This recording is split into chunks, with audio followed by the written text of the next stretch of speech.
Peplos Kore.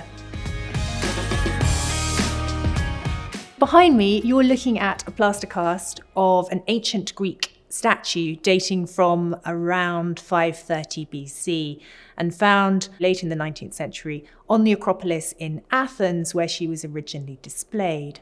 Now, up until the 19th century, Greece had been under Ottoman occupation, which meant that the Greek and Roman statues that were best known to people were those that had been found in Italian soil and were largely in Italian collections.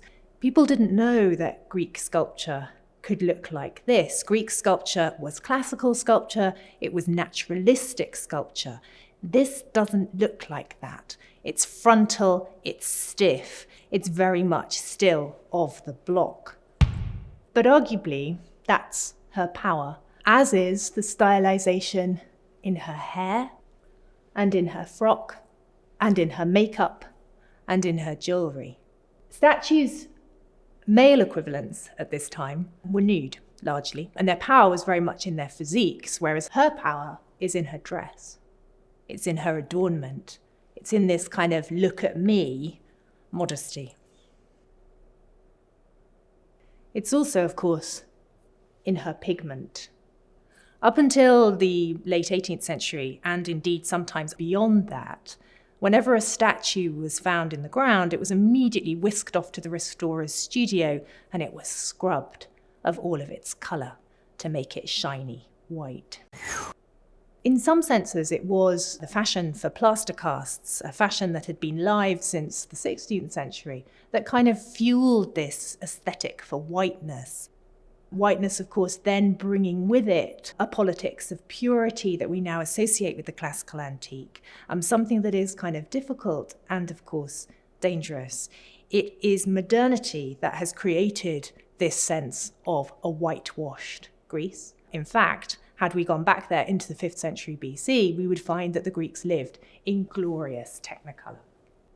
Now, our cast of the Peplos Kore was painted up because the original has, as it was found in the late 19th century, pigment still very much on it. And so in the 1970s, one of my predecessors here at Cambridge, Robert Cook, actually painted up this cast to give us all a stronger sense of what these sculptures originally looked like.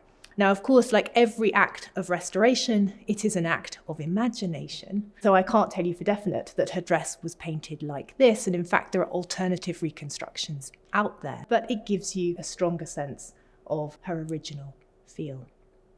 As well as her colour, the other restoration that you're looking at here is her arm. If you were to see the statue in the New Acropolis Museum in Athens, she is missing that bit.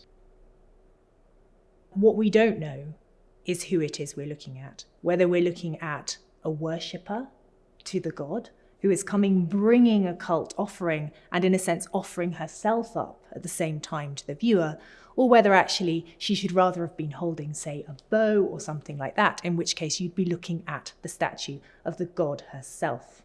What I can say is that were she put back onto the Acropolis in the 6th century BC, together with all sorts of other statues like her but not like her, in similarly beautiful frocks but different frocks, in different materials, different scales and sizes, then it is the crowd of those statues together that would have created a sense of wonder.